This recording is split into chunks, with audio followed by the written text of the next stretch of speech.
Hey guys, it's Carolyn. I'm going to be talking a little bit louder in these videos than I normally do because my fan is on and my windows are open, so you might be able to hear the fan, and I'm sure y'all will definitely be able to hear the planes when they go over. We have a lot of planes around my neighborhood, and I have to have the windows open because my air conditioner is busted, and yeah, sorry about that in advance. I realized that I've recorded this video a couple times, and I'm just talking too much about random stuff, so I'm going to try to be a little bit faster and not lose my train of thought and everything. But anyway, I had realized that a couple weeks ago I did a March wrap-up April TBR video, but I accidentally deleted it, so I needed to redo it, and I'm really sorry that it's like almost halfway through the month and I'm just now doing this. And also, I've tried to do the March wrap-up and April TBR in one video, but that hasn't worked because I have a really large TBR file, so I'm going to split it into two videos. I'm going to do March wrap-up in this one and April TBR in the next one.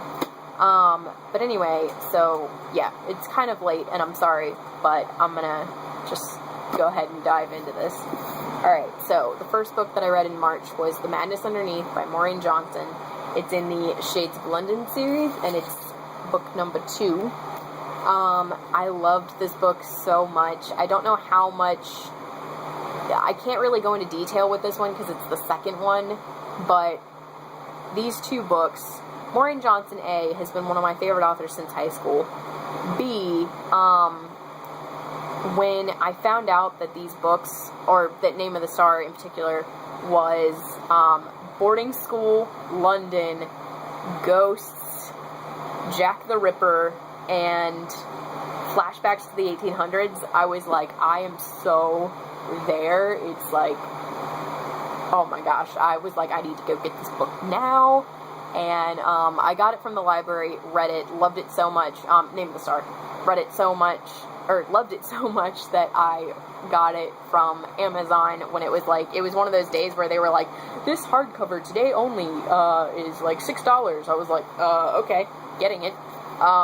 And then I ordered Madness Underneath, and I think I showed you guys the stickers that came with it when I hauled this book, but this is so amazing. The only thing is, like, the first 20 pages or so are a little bit slow in this, but it's only because in the first book, they're introducing you to all the characters, the setting, you're getting the feel for the story, so that's why there's really no downtime in that story, and in this one, you already kind of know all the characters.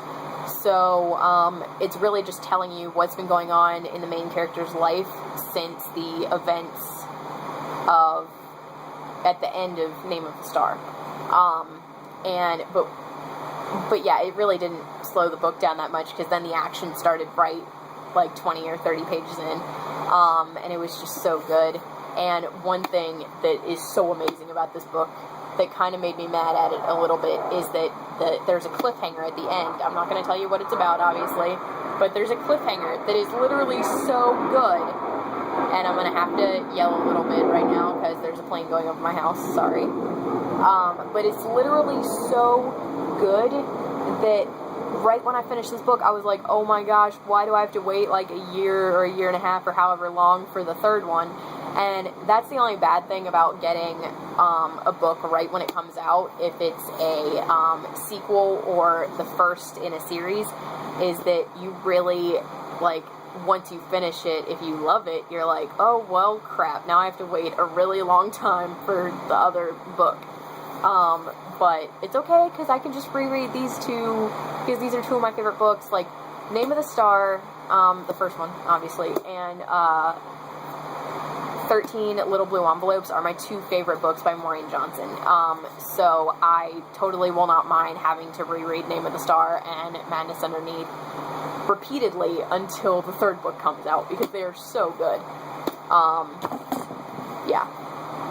Anyway, okay, so the next one that I read was, oh, sorry, I'm messing up my camera here, hang on, sorry, okay. Beautiful Creatures by Cami Garcia and Margaret Stoll. Sorry, I can't do that. And I'm not going to go into too much detail because I did a movie review of this one, but 5 out of 5 stars. I really loved it. And unfortunately, this is one of those, like, hit or miss books. Like, I watched it review done by Reader of the Awesome, where she was talking about just books that she'd read, and she read this one and she didn't like it at all. But I think it's just like, I think it's to everyone's own taste, and like, you know, to each their own, I guess, like as far as what you like. And honestly, I didn't think I was gonna like, I thought I was gonna like this enough that I was gonna want to see the movie, but not really continue on with the series, and I loved it. I loved reading this book, like, more than when I first read Twilight, which I know, sad admission that I loved Twilight that much, but, I mean, I still do. I really love the books. The movies have kind of ruined that for me. But if I had read both, like, if Beautiful Creatures and Twilight had come out at the same time, I probably would have liked this series better. And that's, to me, that's saying something significant, because I really liked Twilight when it first came out. But, yeah. I just, probably, though, I think it's because I like the characters better in this. I like Lena way better than Bella.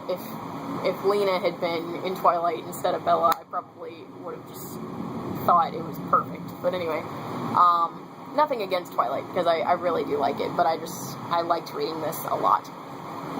And again, not going to go into too much detail, because I did a movie review of it, and if you really want to know how much I loved it and the reasons why I loved it, go check out that video, because it was awesome. And I am really sad that I have to wait until Christmas to read the rest of them, because I asked for the books for Christmas because I'm on a book buying ban, supposedly.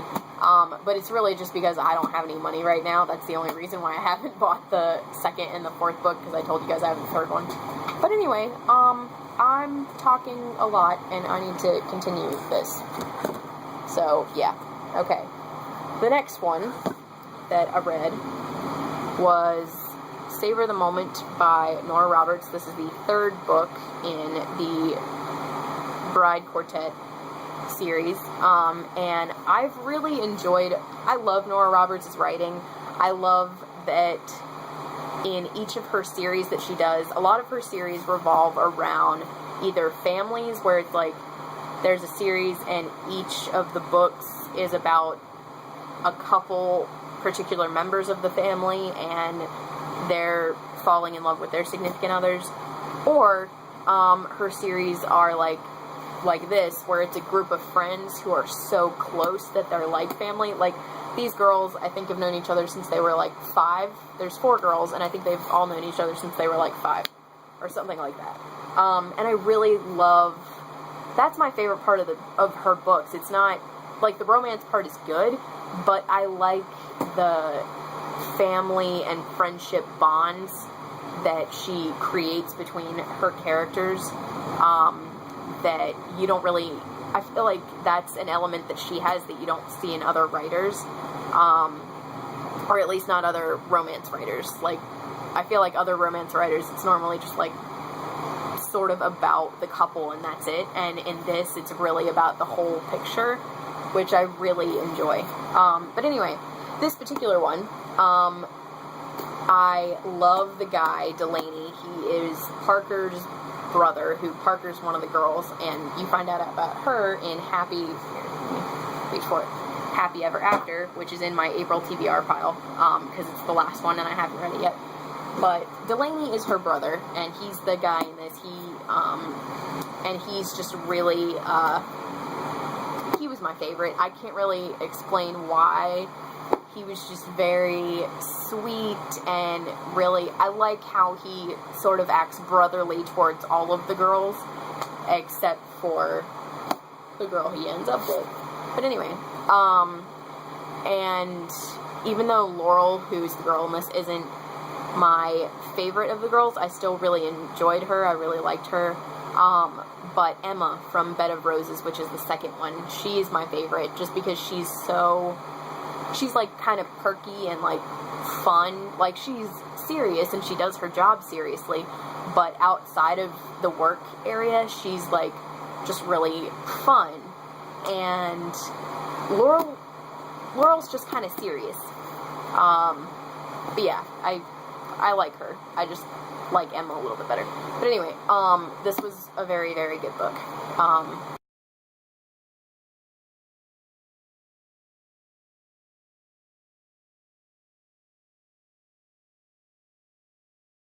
in the 4 and 5 star range, but I don't really know where it would land. But it was very good. I really enjoyed it. Okay. And the last one, hang on, I dropped it, I'm sorry, is Safe Haven by Nicholas Sparks. Again, not going to go into too much detail because I did a book movie review of this one as well. But you guys, I love this book so much. This and The Lucky One are probably my 2 favorite Nicholas Sparks books that I have read ever. And granted, I mean, I've probably read less than 10 of his books, but, my 2 favorites have definitely got to be, okay, 4, if I could choose 4 favorites, it would be Last Song, Safe Haven, Lucky One, and, The Guardian, but if I had to only pick 2, it would be Safe Haven and The Lucky One. But again, can't go into too much detail because I went into a whole lot of detail in my book movie review, but I loved this so much. It was awesome. 5 out of 5, hands down. Okay, so those are unfortunately the only 4 books that I read in March.